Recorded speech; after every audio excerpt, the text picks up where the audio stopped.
julgar a ação penal, os ministros concluíram que o Ministério Público Federal não conseguiu provar o desvio de verbas e absolveram o parlamentar. No primeiro caso julgado, foi um pedido de providências feito pela Associação dos Analistas Judiciários do Paraná. O processo trata da unificação de carreiras em funções no primeiro e segundo grau da Justiça no Estado. O não indígena não vota no indígena. Então isso nós temos que quebrar. Então isso tem que quebrar também preconceito, racismo, são várias coisas que têm que ser quebradas. Após a realização de assembleias entre os empregados, as entidades sindicais devem se manifestar sobre a aceitação da proposta.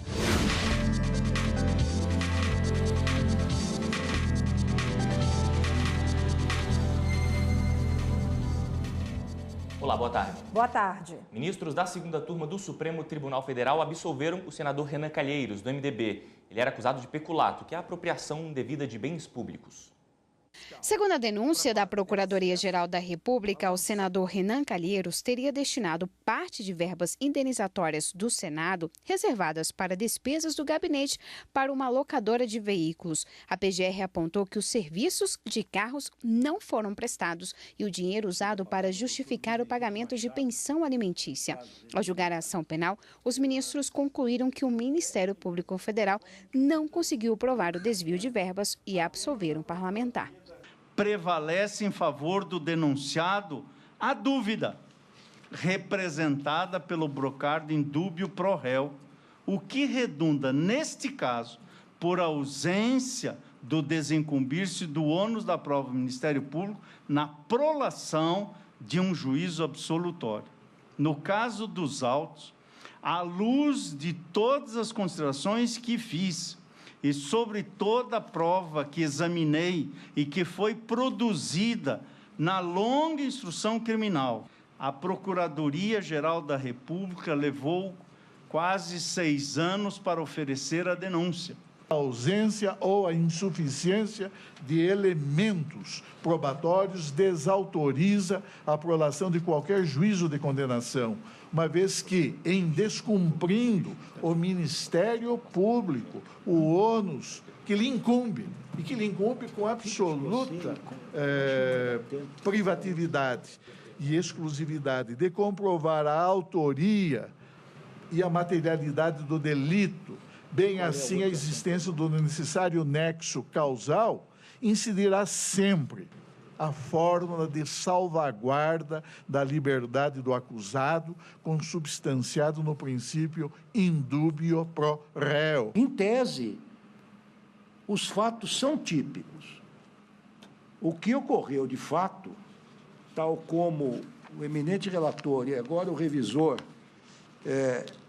assentam, é que o parquê não se desincumbiu da atribuição de provar esses fatos adequadamente. Portanto, entendo com a devida vênia do ministro Gilmar Mendes, mas compreendendo perfeitamente as suas razões e louvando, inclusive, a veemência com que defende o seu ponto de vista, entendo que a melhor solução, data vênia, é esta preconizada pelo relator e pelo revisor. O ministro Gilmar Mendes também votou pela absolvição do parlamentar. A diferença é que, para o ministro, Renan Calheiros não cometeu nenhuma ilegalidade e provou que não houve crime. Vou acompanhar Vossa Excelência no sentido da improcedência, mas indo além, para considerar realmente que os fatos não são. Os fatos são atípicos. Não há prova, porque, veja, a mim me parece cabalmente provado, veja, que a presunção aqui, e isso exige cuidado, era de que não houve o contrato. Cabalmente provado que havia o contrato. Cabalmente provado que houve a prestação de serviço. Não ocorreu o crime de peculato desvio. Já a primeira turma do Supremo Tribunal Federal analisou um processo em que uma empresa se dizia vítima de ofensas e por isso pedia indenização por danos morais. Os ministros da primeira turma do Supremo Tribunal Federal negaram recurso apresentado pelo Núcleo de Informação e Coordenação do Ponto BR contra o jornal Folha do Bacaxeri do Paraná. O pedido de indenização por dano moral foi ajuizado por causa da publicação de textos que teriam afetado a honra de um dos integrantes do núcleo. A relatora do caso, ministra Rosa Weber, esclareceu que pessoa jurídica pode ser vítima de dano moral, mas que no caso concreto não houve a ofensa e, por isso, não cabe indenização. O Tribunal de Justiça assentou, com base inclusive em entendimento similar, de que a pessoa jurídica pode sim ser vítima, né, de ofensas morais e fazer jus à indenização a este título na medida em que atacada a sua honra objetiva, mas entendeu não configurado no caso concreto, não configurada a hipótese de indenização. Os ministros Alexandre de Moraes e Luiz Roberto Barroso seguiram a relatora. O ministro Marco Aurélio foi o único a divergir. E hoje tem sessão no plenário do Supremo. Vai ser a primeira sob o comando do ministro Dias Toffoli, à frente do STF. Vamos ver agora a pauta de julgamento. 2 processos foram incluídos para julgamento na sessão desta quarta-feira, ambos com o tema ordem social.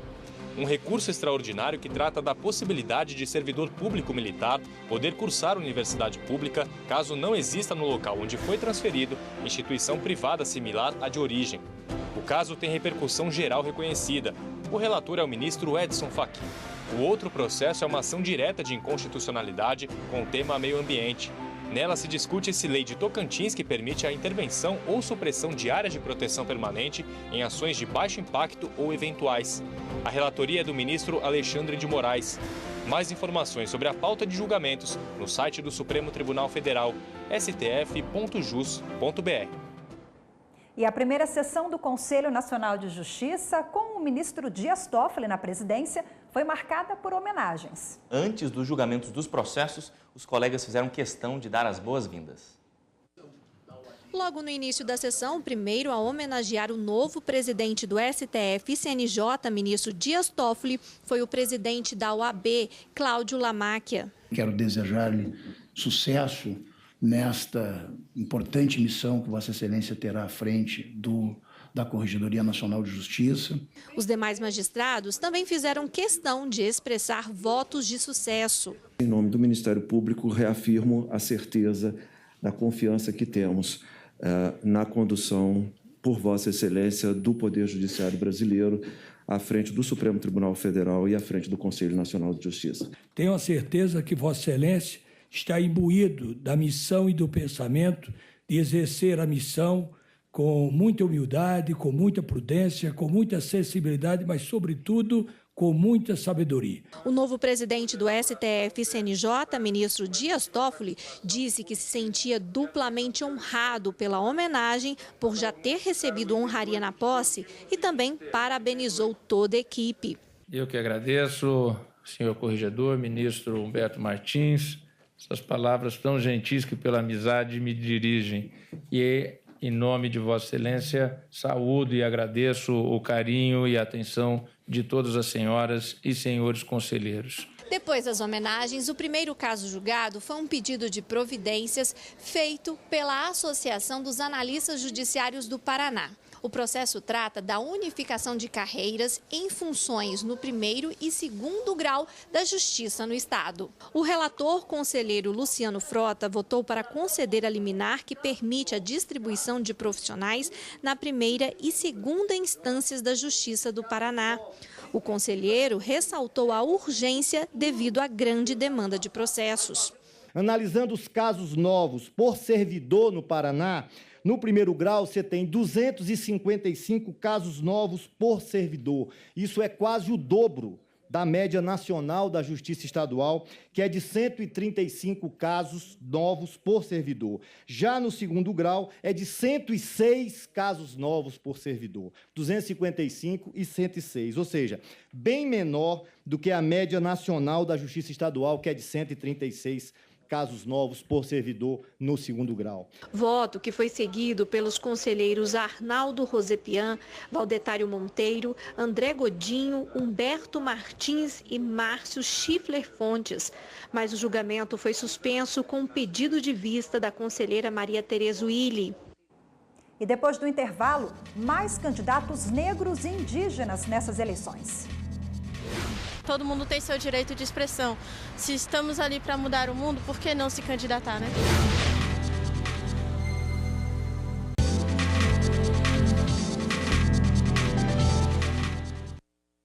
Tribunal Superior Eleitoral rejeita recursos de Jair Bolsonaro contra propagandas eleitorais de outros candidatos à presidência.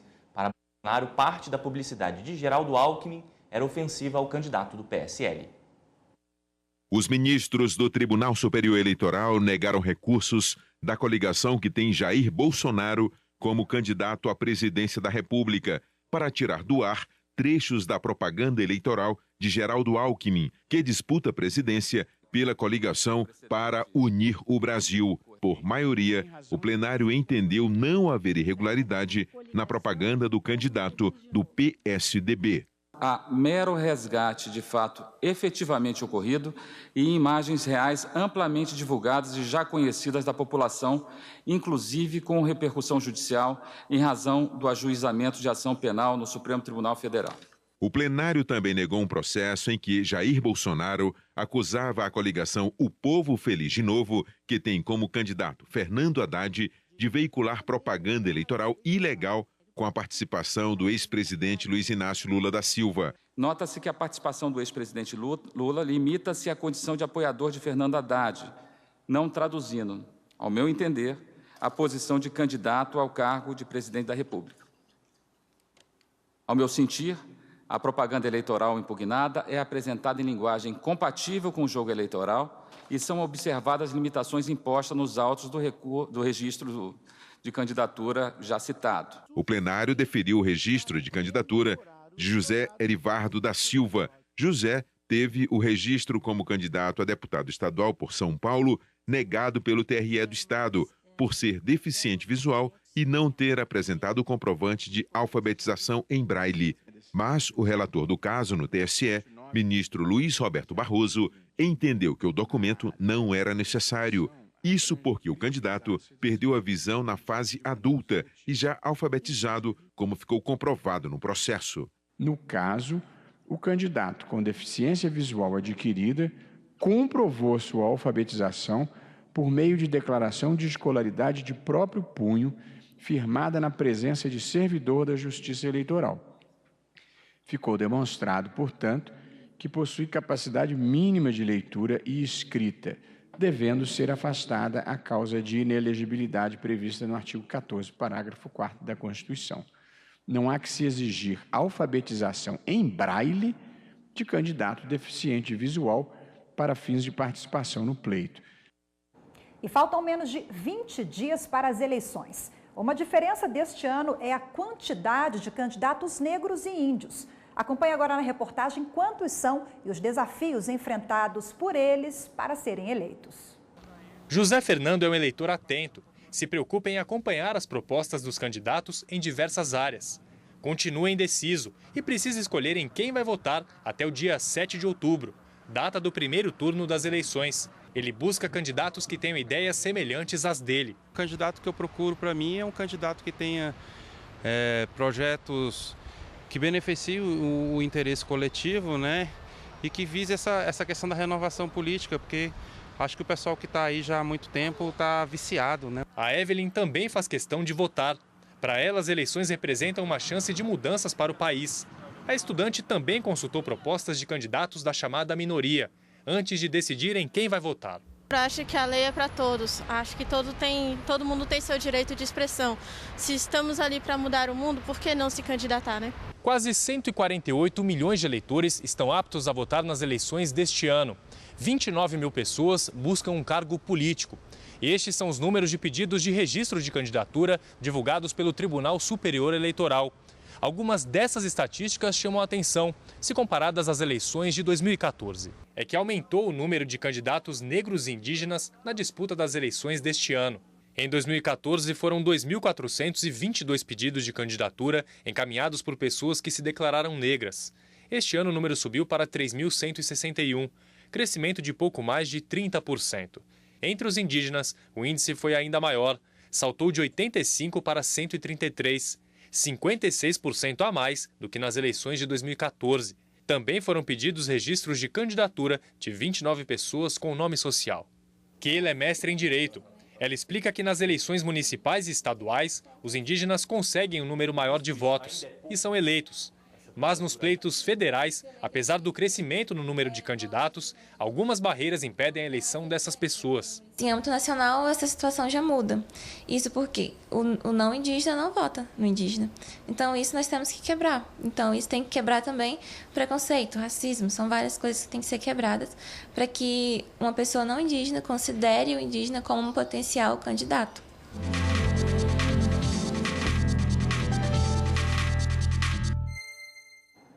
Para falar sobre esse assunto, hoje aqui na bancada do Jornal da Justiça, o advogado Rodrigo Camargo, conselheiro do Conselho Nacional de Combate à Discriminação LGBT. Boa tarde. Boa tarde. Boa tarde. Boa tarde. A gente acabou de ver a reportagem. Como é que a gente consegue entender por que aumentou, então, o número de candidatos negros, indígenas? O que a gente realmente acredita é que esse aumento de número de candidaturas indígenas e negras dessa população que podemos chamar de minoritária é quase que uma reação a esses projetos políticos que vão sendo desenvolvidos, que acabam buscando e visam uma opressão maior desses grupos. Então, a gente entende mais como uma reação a essas propostas que vêm sendo debatidas e que vêm sendo, de certa forma, até impostas contra esses segmentos minoritários. Essa reação para levar esses sujeitos a uma maior visibilidade e poder implementar essas propostas também desses segmentos minoritários. Agora, numa democracia, qual que é a importância de dar voz às minorias? Nós falamos de negros e índios, mas tem também a comunidade LGBT, né? Exato. A importância a relevância que a gente tem de se mostrar esses segmentos minoritários, entre eles negros, os indígenas, LGBT e vários segmentos minoritários, essa importância é que eles sejam mais visibilizados, que retire da marginalidade e que retire esse estigma que tem esses segmentos minoritários, que não quer dizer propriamente, é um mito que a gente tem de dizer que segmentos minoritários tem natureza quantitativa. E sim, eles têm o elemento que traduz a ideia de minorias quando é segmentado socialmente, das políticas públicas. Então, quando se avança essas minorias a uma maior visibilidade e consegue tirar dessa periferia, dessa marginalidade, ele passa a ser essas minorias sujeitos de direitos. E é isso que é relevante para os direitos humanos em geral e para a sociedade, né? O senhor avalia, então, o aumento como positivo, claro, de mais candidaturas, mas como entender o número exato? Porque a gente tinha 2.422 pedidos de negros e aumentou para 3.161, e de indígenas passou de 85 para 133. É muito pouco ainda? O aumento é positivo, sim, mas ainda é muito pouco? É pouco frente à tamanha discriminação que existe para as minorias, né? Como são as minorias? São segmentos que estão muito vulneráveis, vamos dizer assim, e precisa se mostrar, precisa aparecer e ser sujeito de direitos também. Precisa entrar no sistema de justiça, no sistema político em geral. Então, como a gente tem uma população tão ampla assim no país, e esses segmentos minoritários são extremamente vulneráveis e esses projetos políticos, as propostas que a gente tem hoje não contemplam, na maioria dos candidatos, não contemplam essas minorias e o volume grande do país. É interessante que tenha um volume maior da população, não só negra, indígena, como de gênero, como as mulheres também. Isso faz com que a democracia seja propriamente efetivada, que é o que a gente precisa num país, que a democracia seja materializada e não fique só naquele âmbito, naquele campo formal que a gente tem na Constituição Federal e nas demais leis, né? Agora você falou em sujeito de direitos, né? Como a lei brasileira ela protege as minorias? O que a gente tem nas leis é basicamente um sustentáculo e aquilo que sai da Constituição Federal, que para nós é o pilar das garantias fundamentais e dos direitos fundamentais para se exercer a cidadania dessas minorias. Doutor, obrigado pela entrevista aqui no Jornal da Justiça. Eu que agradeço. Obrigada, boa tarde. Obrigado. E daqui a pouco, auxiliares de transporte aéreo em negociação. Após a realização de assembleias entre os empregados, as entidades sindicais devem se manifestar sobre a aceitação da proposta.